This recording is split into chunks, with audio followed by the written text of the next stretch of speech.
자, 우리가 우리 새로 이제 예배드리고 그러시는 분들이 있어서 제가 오늘 오후에는 주일 오후에 이렇게 예배하라 길게 준비를 했는데요. 오늘 반하고 다음 주에 반 이렇게 연결해서 하도록 하겠습니다. 자, 우리가 하나님의 형상으로 지음을 받았다라고 하는 것은 우리가 하나님과의 전면적인 교제가 가능하다라고 하는 것을 의미합니다. 그래서 여러분들이 한번 보세요. 우리가 하나님의 형상으로 지음받았다는 것은 아주 쉽게 아주 간단하게 말하면 하나님은 영이시잖아요. 그죠? 영이시고 인격이시고 그 다음에 또 원한다면 예수님이 우리 가운데 오실 수 있지 않습니까? 그래서 육체를 입으실 수 있는데 여러분들이 한번 동물들을 한번 생각해 보세요. 동물들은 영이 없죠. 그렇죠? 영이 없으니까 영적으로 하나님과 교제가 불가능합니다. 그리고 인격, 숙격, 짐승숫자, 숙격 아주 옅은 숙격이 있죠. 저희 집에도 우리 강아지가 있는데 아주 진짜 많이 알죠. 그렇지만 또 육체를 가지고 있고요. 근데 이제 동물에게는 하나님과 전면적으로 교제가 불가능한 것은 이제 영적인 부분이 불가능하죠. 그런가 하면 여러분 천사들은 어떻습니까? 천사들은 영적인 존재이고 그 다음에 천사들도 의지가 있고 다 있죠. 근데 육체를 입고 이렇게 활동할 수는 없습니다. 그래서 또 천사들은 뭐가 치명적이냐면 육체적으로 육체적인 그런 면에서 교제가 불가능합니다. 하나님과. 근데 우리는 인간은 영적인 존재고 인격도 있고 육체를 가지고 있어서 하나님과 전면적으로 교제가 가능한 겁니다. 그러니까 맨 처음부터 하나님께서는 우리를 창조하실 때부터 전면적인 교제를 가능하게 우리를 창조해 주셨습니다. 그래서 하나님과의 교제란 하나님이 우리와의 만남을 기뻐한다는 뜻입니다. 그래서 우리는 처음부터 기쁨으로 하나님을 만나서 깊은 교제를 하도록 지음받은 것입니다. 하나님은 처음부터 우리를 예배자로 부르신 것입니다. 하나님은 영이시기 때문에 보이지 않습니다. 자, 눈에 보이면 예배하기가 쉽습니다. 그래서 사람들은 어떤 조각품이나 물건 또는 자연 앞에서 절하는 것이죠. 그런데 하나님은 보이지 않습니다. 손으로 만져지지도 않습니다. 그러나 하나님은 인격적인 존재이시기 때문에 우리는 예배를 드릴 수가 있습니다. 자, 그것도 정해진 곳뿐만이 아니라 이 세상 어느 곳에서도 예배가 가능합니다. 우상 숭배가 무엇입니까? 돌이나 나무에 조각을 새겨 생명이 없는데 생명이 있는 것처럼 가상을 하고 거기에다가 자기 삶을 드리고 도움을 청하는 것입니다. 이게 우상 숭배입니다. 그것은 잘못된 것입니다. 자, 그러나 살아계신 하나님께 예배드리는 것은 실제적인 것이 됩니다. 교회의 많은 역할 가운데 남을 돕는 것은 매우 중요합니다. 그러나 예배드리는 것은 가장 우선적인 것입니다. 최우선입니다. 예배를 소홀히 하면서 다른 것들을 열심히 한다면 그것은 예배가 제대로 역할을 못하는 것이죠. 예배를 통해서 기쁨과 활력을 얻어야 가정과 직장, 학교에서 생명력 있게 살 수 있습니다. 예배 생활의 실패는 생활 전반에 부정적인 영향을 끼칩니다. 최소한 일주일에 한 번이라도 은혜로운 예배를 드리면 한 주간의 삶이 훨씬 활기찰 것입니다. 마치 영혼의 최고급 비타민을 먹는 것처럼 바른 예배는 생기와 용기와 빛을 줍니다. 자, 그럼 예배란 무엇입니까?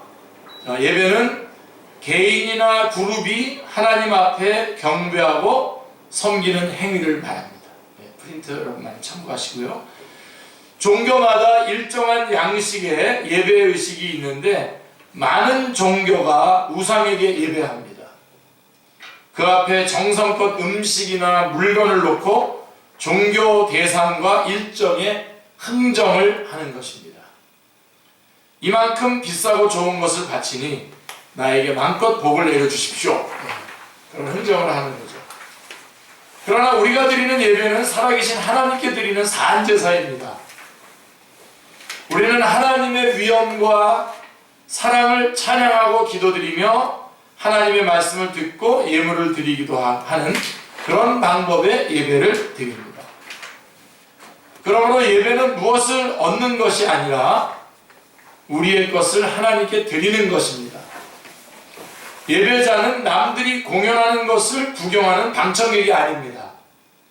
청취자나 객석에 있는 손님이 아닙니다.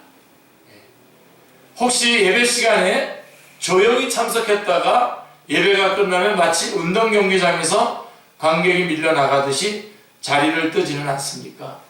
우리 교회도 이런 날이 왔으면 좋겠는데요. 그 모습만.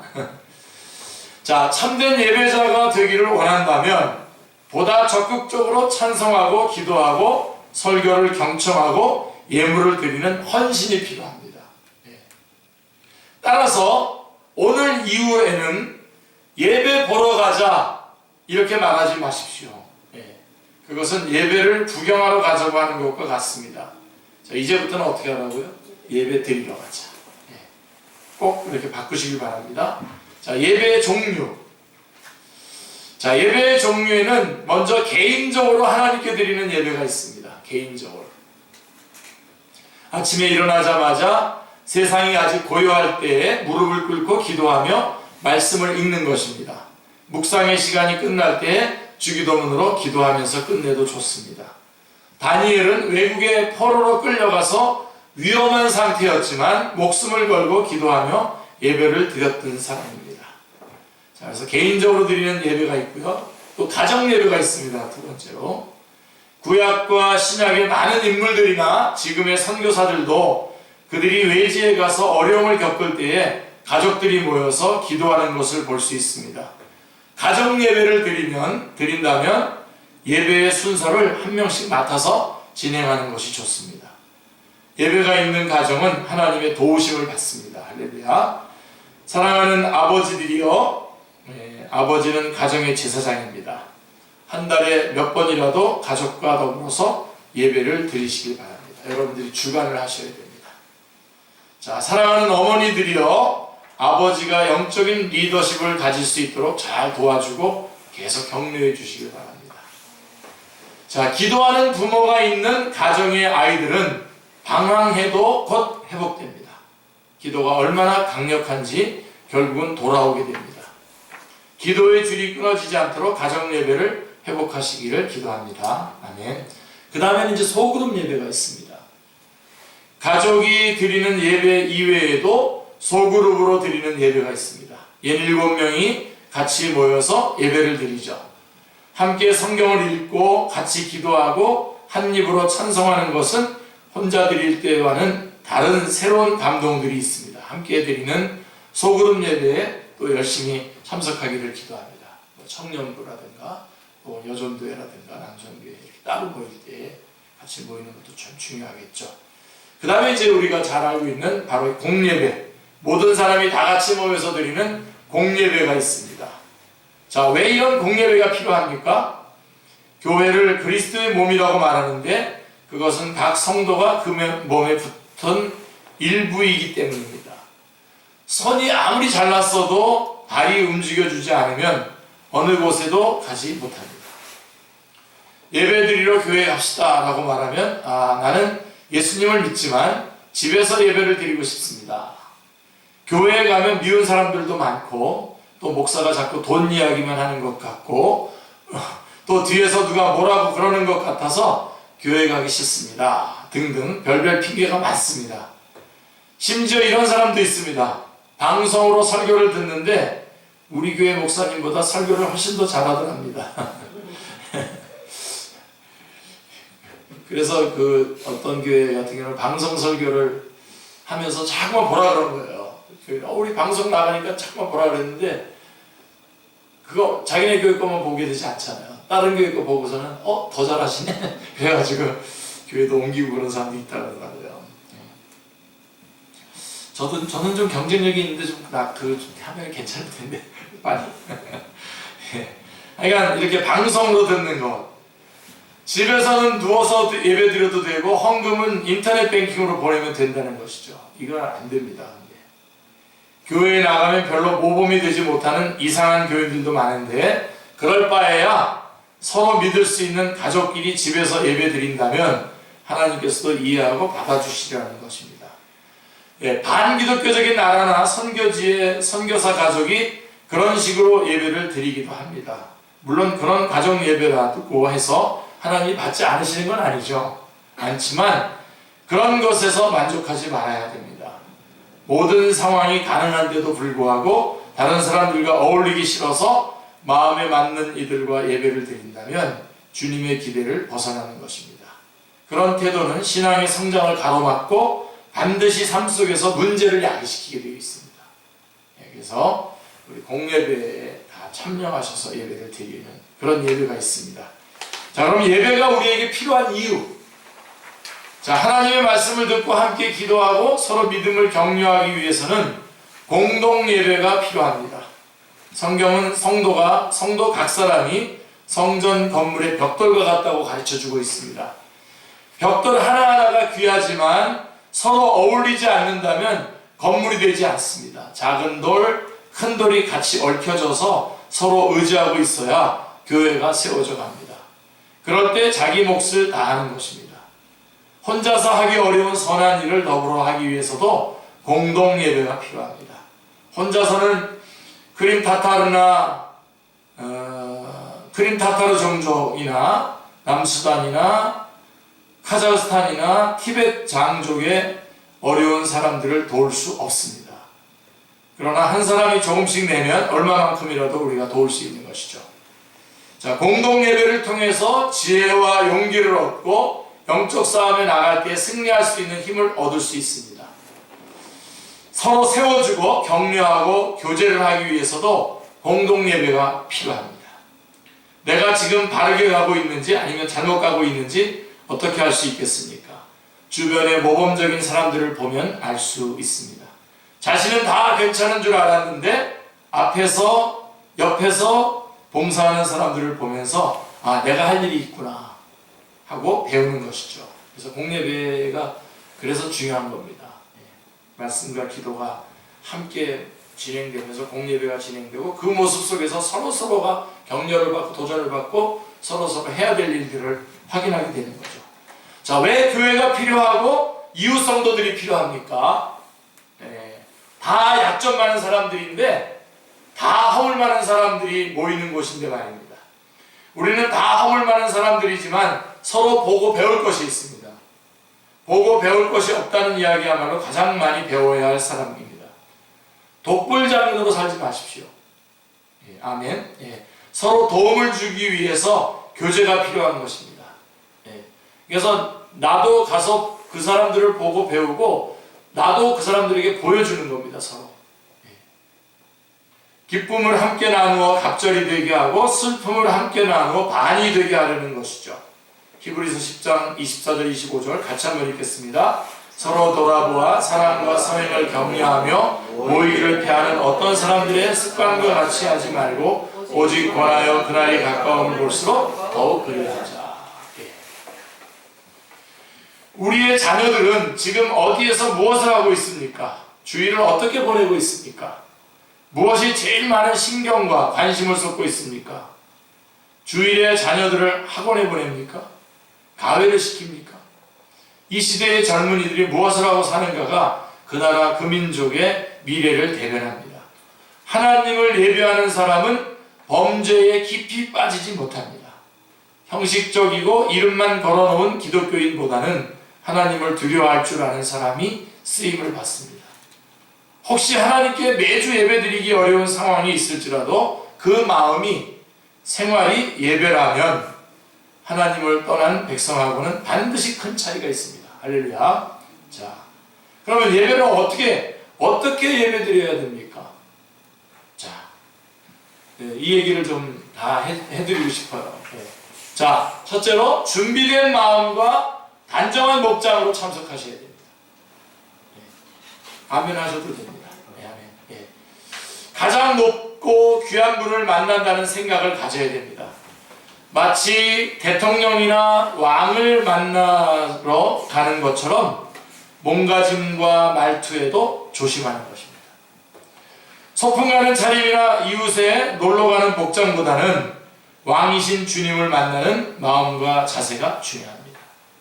하나님은 우리의 속마음을 보시지만 세상 사람들은 우리의 외모를 봅니다. 복장은 단정하고 남들이 눈살 찌푸리지 않게 입으십시오. 깨끗하고 단정하면 됩니다. 토요일 저녁부터 주일을 준비하는 것이 바람직합니다. 마음을 준비하고 헌금을 준비하고 할 일을 준비하십시오. 가르치는 사람은 가르칠 것을 준비하고 우리 교사들, 봉사할 사람은 자신이 맡은 것을 준비하십시오. 교회에 갈 때에 자기 패션이나 보석을 자랑하지 마십시오. 성도들과 함께 주님을 만난다는 생각을 가지십시오. 그러면 무엇을 준비해야 할지 생각할 수 있습니다. 제가 우리 교회에서는 3가지 준비하라 그랬죠? 기억나십니까? 누구랑 같이 갈까? 하나님께 뭘 드릴까? 그 다음에 가서 우리 성도들 또 교제할 텐데 내가 줄게 혹시 있는가? 이렇게 준비해가지고 오라 그랬는데, 그래서 우리 수요 성경학교나 이런 데 보면 정말 다들 이렇게 가지고 오고 그래가지고 항상 풍족합니다. 먹는 것도 풍족하고 이렇게. 그런데 하나님께 뭘 드릴까? 그다음 누구와 같이 갈까? 그다음에 또 가서 우리 형제자매들에게, 우리가 크리스마스 때만 이렇게 선물 나누지 말고 평소에도 항상 이렇게 빈손으로 가지 않고 뭐라도 하나 이렇게 줄 수 있다면 준비해서 가면 벌써 갈 때부터 내가 벌써 흥분되고 좋아요. 저는 여러분들이 책 선물을 자주 가끔 하는데 여러분들 준비해가지고 막 벌써 갈 때 막 주려고 막 마음 먹을 때 벌써 참 기쁘죠. 그러니까 그렇게 좀 준비된 모습으로 와야 되고 예배 드려야 되고, 그 다음에 예배 시작 시간보다 조금 일찍 참석하십시오. 한 10분 정도 먼저 도착해서 예배를 준비하는 자세가 필요합니다. 주님이 우리를 기다리게 하시는 것보다 우리가 주님을 기다리는 것이 낫습니다. 허둥대며 달려와서 어수선한 마음으로 예배를 드리지 말고 고요한 마음을 갖도록 시간적인 여유를 가지십시오. 늦는 것도 습관이 됩니다. 자, 부득이 예배 시작 후에 들어오면 타인에게 방해가 되지 않도록 조심하십시오. 누군가가 대표 기도를 하고 있으면 밖에서 기다리셨다가 끝나고 나서 들어오셔야 됩니다. 사람들은 눈을 감아서 보지 못하지만 하나님은 보고 계십니다. 자, 그 다음에 3번째로 모든 예배 순서에 적극적으로 참여하십시오. 예배 시간에 방랑자가 있습니다. 다음 10가지 종류의 방랑자 중에 자신은 어디에 속하는지 한번 생각해 보십시오. 첫째는 낙서파. 주보에 낙서를 하거나 그림을 그리거나 온갖 메모를 합니다. 그런 사람들은 예배가 끝나면 낙서한 메모지를 버리고 갑니다.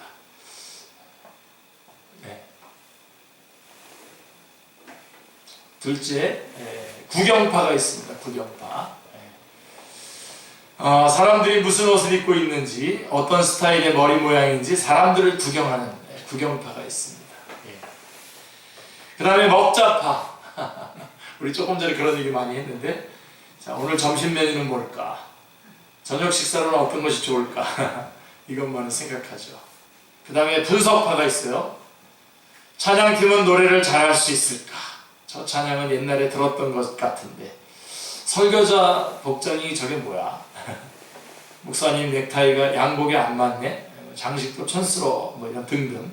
분석파가 있고, 자학파가 있어요. 자학파. 졸음을 참느라고 그냥 막 꼬집는 거죠.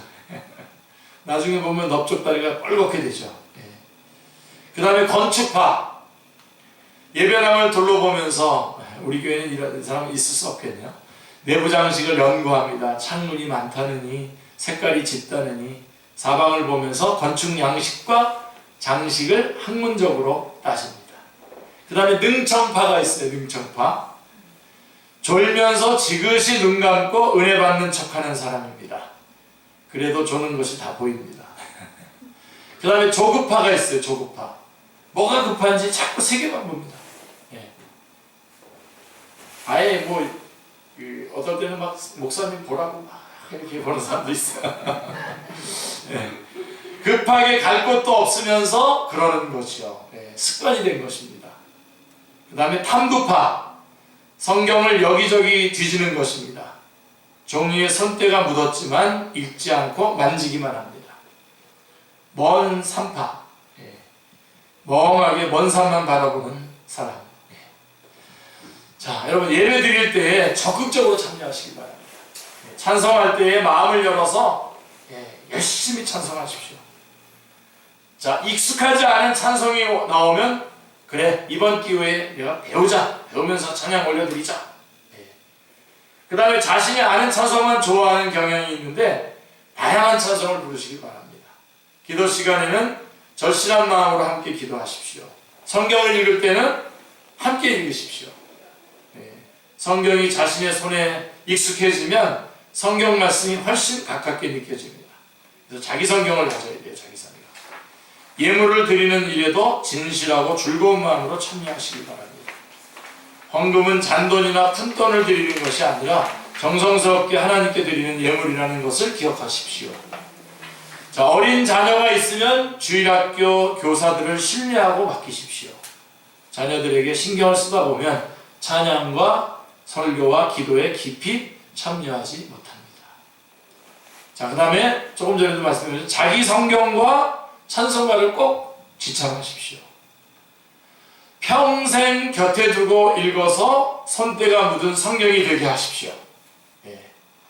성경이 손때로 더럽혀지고 낡아질수록 그 영혼은 더욱더 정결하고 주님의 모습을 담게 됩니다. 할렐루야.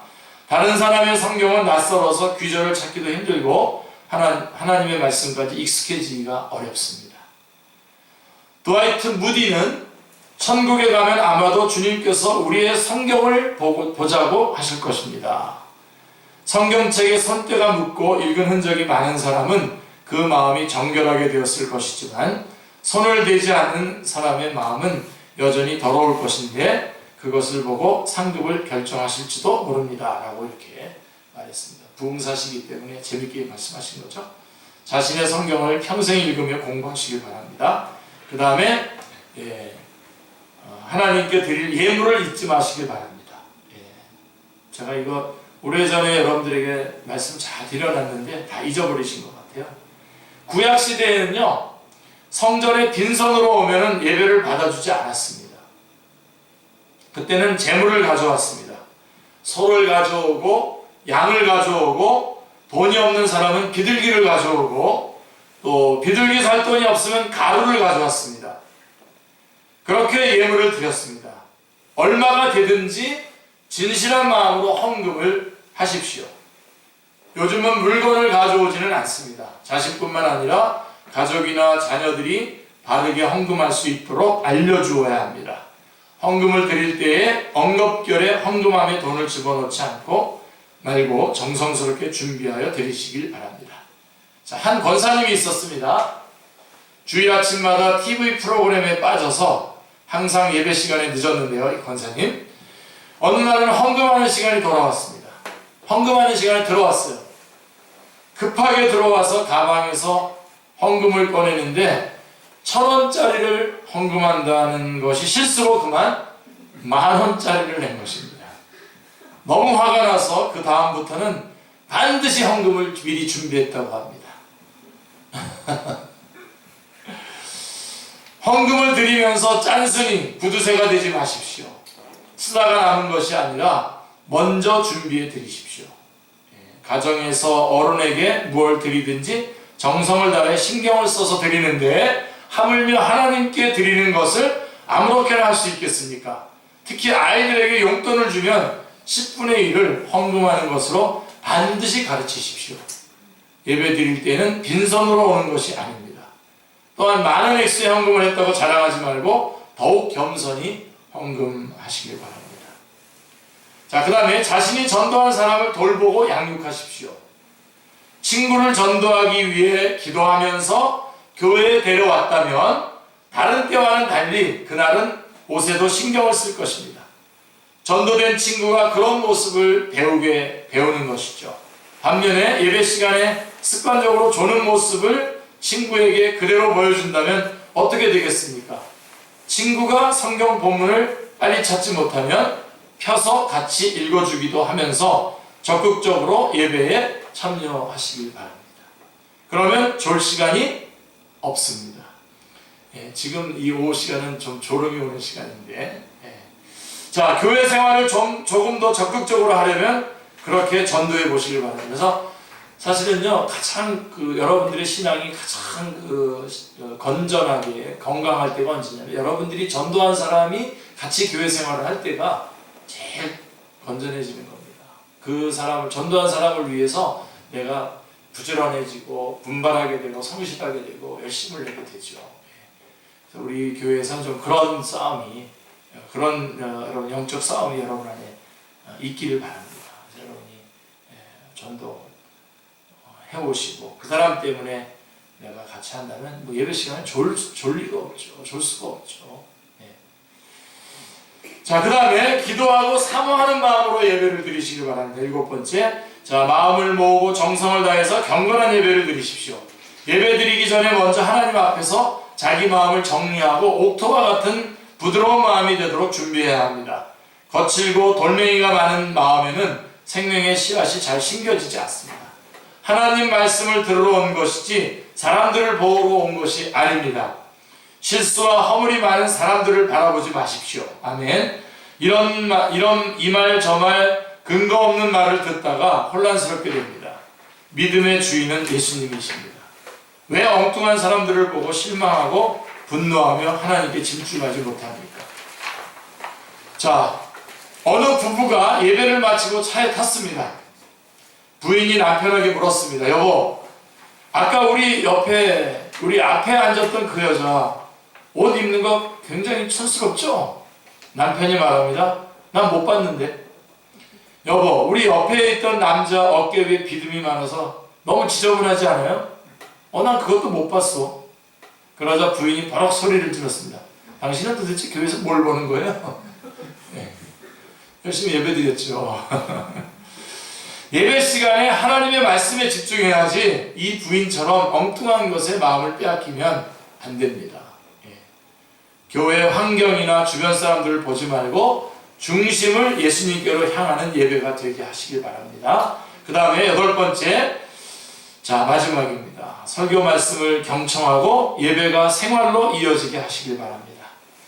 자, 주일 설교를 위해서 설교자들이 며칠씩, 몇 주씩 기도하면서 준비합니다.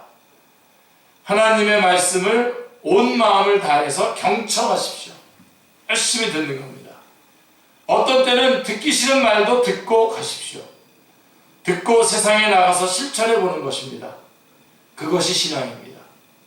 교회에서는 아멘 할렐루야가 천장을 뚫을 것 같으면서도 나가자마자 꿀먹은 벙어리가 되어 신앙도 없는 것처럼 살면 위선자와 다를 게 없습니다. 진짜 예배자는 가정이나 일터, 학교 어느 곳에서든지 삶이 예배가 되어야 합니다. 자, 마치 비상시에 대통령의 발표문을 듣는 것처럼 그보다 더 중요한 것이 하나님의 말씀이라면 귀를 기울이고 한마디도 놓치지 않기 위해서 노력하시기 바랍니다.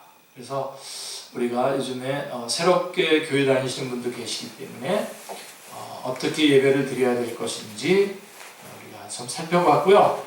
그 다음에 이제 다음 주에는 5번, 6번 어떤 교회에 다닐까? 교회를 어떤 교회를 선택해야 될 것인지, 그 다음에 행복한 교회 생활을 위한 참고사항이 어떤 것들이 있는지 다음 주 오후 시간에는 또 이렇게 살펴보도록 하겠습니다. 아무쪼록 여러분들이 오늘 주신 지침에 따라서 하나님 앞에 예배 잘 드리시는 여러분들 다 되시길 바랍니다.